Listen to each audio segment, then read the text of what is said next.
Hello बच्चों and welcome to the channel. क्या हाल है आप लोगों के? मौज मस्ती चल रही है कि नहीं? सबसे पहले मुझे ये बता दो। और आज हम भैया फुल ऑन सुपर डुपर मौज मस्ती के साथ पढ़ने वाले हैं अपना लेटेस्ट चैप्टर के क्वेश्चन आंसर, जिसका नाम है भैया the Mughal 16th to 17th century.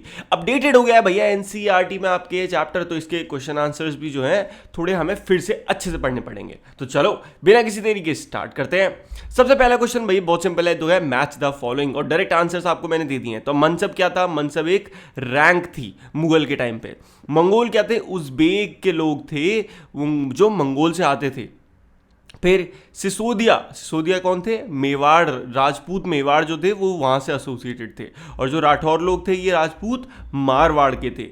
Noor Jahan जो थी वो भैया वाइफ थी आपकी जहांगीर की। और सूबेदार कौन था? गवर्नर होता था मुगल्स के टाइम पे। कितना सिंपल था, राइट? बस आपको ये पता होने चाहिए और आप आराम से इसके आंसर्स फिल कर दोगे। अब अगला आता है, देखो यहाँ नीचे शॉर्ट में आंसर दे दिए हैं।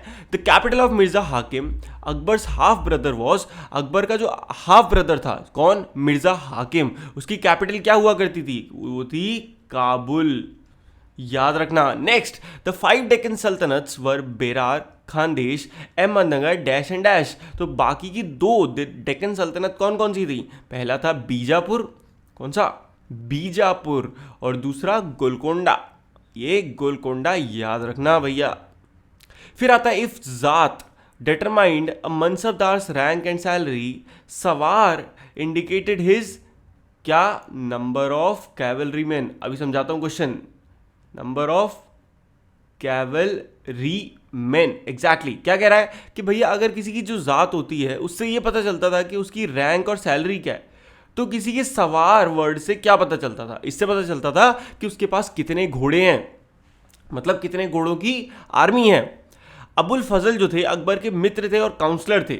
उन्होंने help him frame the idea of dash so that he could govern a society composed of many religion, culture and caste. तो वो क्या था?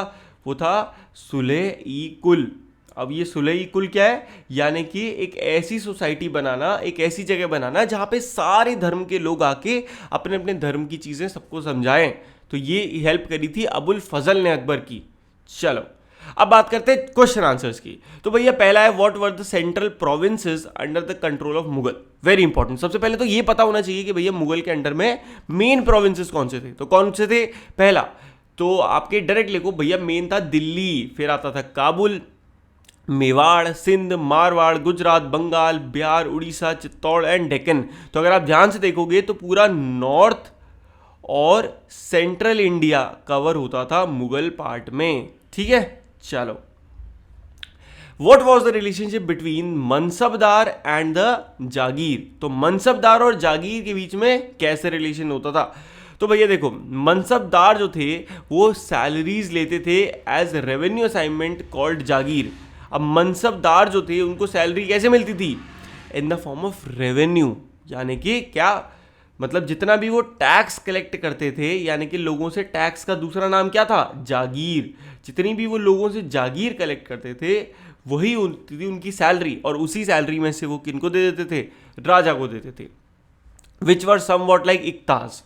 अब ये जो मनसबदार थे did not actually reside in sorry, or administer their jagir, rather they only had the rights to revenue of their assignment which was collected for them by their servant, while the mansabdar themselves serve in one of the some of the other part of the country.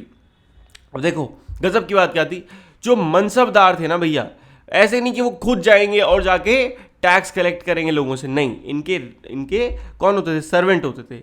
इनके servant जो भी इन्हें जगह allotted है वहाँ से revenue पूरा collect कर लेते थे, वो जाके मनसबदार इनको दे देते थे, और जिसको क्या कहा जाता था? उसको कहते थे जागीर। और वंस उनको जागीर मिल गई, उनके पैसे मिल गए, उसमें से वो मोस्टली राजा को दे देंगे जो भी वहाँ का है, और बाकी उनकी सैलरी की तरह रख लिया जाएगा। Is that 100% clear? शाबाश। चलो now, what was the role of zamindar in the Mughal administration. तो जमींदार का क्या रोल होता था? सोचो, जमींदार जो था, ये जो टर्म था सबसे पहले मुगल एम्पायर में क्यों यूज किया गया था? ये डिस्क्राइब करता था इंटरमीडियरीज को, यानी कि जो बीच में वो करवाते हैं, काम करवाते हैं। अब चाहे local headman of a village हो या फिर कोई powerful chieftain, the role of zamindar in the Mughal administration was to collect revenues, taxes from peasant which were a source of income for Mughal. They acted as an intermediate between the Mughals and peasants, and in some areas जमींदार exercised a great deal of power. होता क्या था, देखो suppose करो कि ये कौन है, ये है जनता, JANTA, और ये कौन है, ये है किंग. अब भैया कैसे किंग और जनता के बीच में एक कनेक्शन नहीं बन पा रहा था, तो वो कनेक्शन का काम करते थे कौन, ये जमींदार. अब ये जमींदार क्या थे, इनकी काफ़ी चलती थी गांव में, और ये राजा से आराम से बात कर लेते थे. इसीलिए राजा इनको टास्क देता था, बदले में इनको पैसे देता था. अब ये क्या करते थे, टैक्स कलेक्ट कर लेते थे. सबके मजा आ गया. अगला प्रश्न भाई, how were the debates with religious scholars important in the formation of Akbar's ideas of governance. अब हमने अभी जाना, मतलब हमने चैप्टर, अगर आपने नहीं पढ़ा तो फटाक से पढ़ लेना, पर चैप्टर में क्या है, अकबर की पॉलिसी क्या थी कि भैया अकबर की पॉलिसी थी ऑल रिलीजन्स को रिस्पेक्ट करना, रीजन नहीं रिलीजन, तो सारे रिलीजन्स को रिस्पेक्ट करना. उसके लिए डिबेट्स जो थी रिलीजियस स्कॉलर्स के बीच में वो क्या इंपॉर्टेंस रखती थी ये बताना. तो 1570s के टाइम की बात करें तो Akbar had a discussion on religion किसके बीच में, with ulama, Brahmin, Jesus priest who were Roman Catholics and Zoroastrians. अब इतने अलग अलग 3 धर्म के लोगों को बिठा के अकबर ने क्या करा, डिस्कशन करा धर्म के बारे में. अब these discussion took place during his stay at Fatehpur Sikri in the इबादत खाना. तो फतेहपुर सीकरी जो कि आगरा में है, वहाँ पे जब अकबर रहता था तब ये डिस्कशन हुआ था. अब Akbar was interested in the religion and social custom of different people and his interaction with people of different faith made him realise that their teaching created divisions and disharmony among his subject. अब क्या मानता था अकबर कि भैया देखो जो धर्म है ना, क्या जो धर्म है वो तो सब सेम सिखाते हैं, वो काफ़ी इंटरेस्टेड था इस कॉन्सेप्ट में, बट जो सिखाने वाले हैं ना इन्होंने डिवीजन कर दिया है, इन्होंने अलग बना दिया है हमें. इसीलिए अकबर एक आइडिया लेकर आया, इसका नाम था सुलह-ई-कुल. क्या, सुलह-ई-कुल, सुलह मतलब दोस्ती हो जाती है ना वो वाला, जिसका मतलब था system of ethics, honesty, justice and peace. यानी कि वो अपना एक अलग धर्म बनाना चाहता था जिसके मेन पिलर्स क्या थे, ऑनेस्टी, जस्टिस और पीस.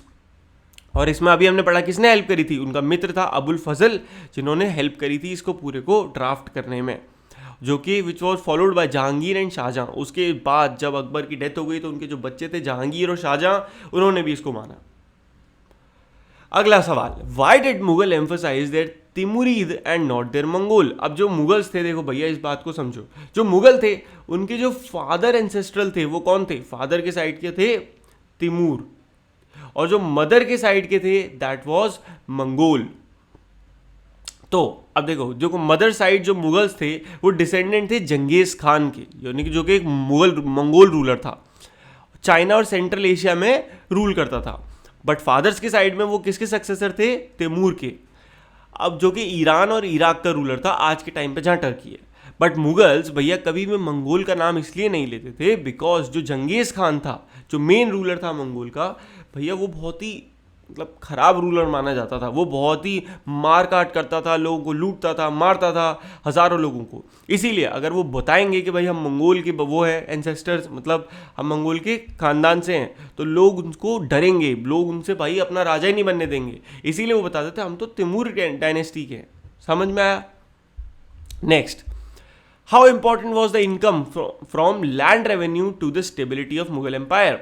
तो जो इनकम आती थी कहाँ से, लैंड रेवेन्यू के लिए, लैंड रेवेन्यू से, वो कितनी इंपॉर्टेंट थी मुगल एम्पायर में. तो जो इनकम आती थी भैया लैंड रेवेन्यू से, वो बहुत इंपॉर्टेंट रोल प्ले करती थी किसमें, स्टेबिलिटी बनाने में मुगल एम्पायर में. क्यों, it strengthen the economic system of the empire. Main economic system जो था वो इससे चलता था, जो मनी कलेक्ट होता था वो इन्वेस्ट किया जाता था फोर्ट बनाने में और अलग अलग वेलफेयर सब्जेक्ट्स में, यानी कि विकास करने में, डेवलपमेंट में. इसकी जो इंपॉर्टेंस थी इजीली एसेस करी जा सकती है इस बात से कि जो तोड़रमल था, कौन, अकबर का रेवेन्यू मिनिस्टर, उसने 10 साल, took a 10-year period to carry out the proper calculation of land revenue. उसने 10 साल तक प्रॉपर कैलकुलेशन करी ये पता लगाने के लिए कि हम एग्जैक्टली कितना लैंड रेवेन्यू कलेक्ट करते हैं. तो it was very important. Clear. चलो ये लास्ट क्वेश्चन है भैया आज का, why was it important for Mughals to recruit mansabdar from diverse background and not just Turanis and Iranis. Starting में क्या हुआ था, क्योंकि ये भाई सेम रिलेशनल थे भाई, तुरानीज और ईरानीज कहाँ के भाई, एक तो आपका टर्किश हो गए, एक ईरान वाले हो गए। पहले मुगल बस इनको बनाते थे मनसबदार, और मनसब मतलब क्या, मैंने आपको बताया ना, एक स्मॉल लीडर है, स्मॉल एरिया का लीडर मनसब हो गया। बट धीरे धीरे उन्हें सब जगह की क्यों बनाने पड़े, बहुत सिंपल सी बात है भैया, इट वॉज इंपॉर्टेंट था कि अलग अलग जगह से मनसब रिक्रूट करें। इसलिए पहला, क्योंकि जो एम्पायर था अब भाई वो बड़ा होता जा रहा था, अलग अलग रीजन्स उसके अंदर आते जा रहे थे, अलग अलग प्रोविंसेस आ रहे थे, तो इसीलिए उसकी स्टेबिलिटी को बढ़ाने के लिए आपको एक बड़े कल्चर की ज़रूरत है। अब जो प्रॉब्लम थी कॉमन फोक्स की, वो भाई वहाँ का कॉमन बंदा ही तो समझ पाएगा जो उनके साथ रहता है। अब आपने अपना बंदा रख दिया, वो समझ ही नहीं पाएगा, ना उनसे दोस्ती बना पाएगा, ना टैक्स कलेक्ट कर पाएगा। तीसरा, मुगल जो थे also did not want people to rebel against them on the issue of privileges to Turanis and Iranis. अब वो सोच रहे थे अगर लोगों को इस बात पे, मतलब लोग भड़क गए कि भाई हम तो क्या करते हैं, हम तो बायस होते हैं, सिर्फ अपने लोगों को रखते हैं, तो लोग हमें कभी सपोर्ट नहीं करेंगे। उसके बाद they came here to rule, so they needed to be the respect the diversity of country in order to have control over it. और भाई वो हमारे देश में लूट पाट करने तो आए नहीं थे, रूल करने आए थे, और रूल करने के लिए आपको लोगों के सेंटिमेंट्स की रिस्पेक्ट करनी पड़ती है, जो कि इसीलिए उन्होंने को करनी पड़ी।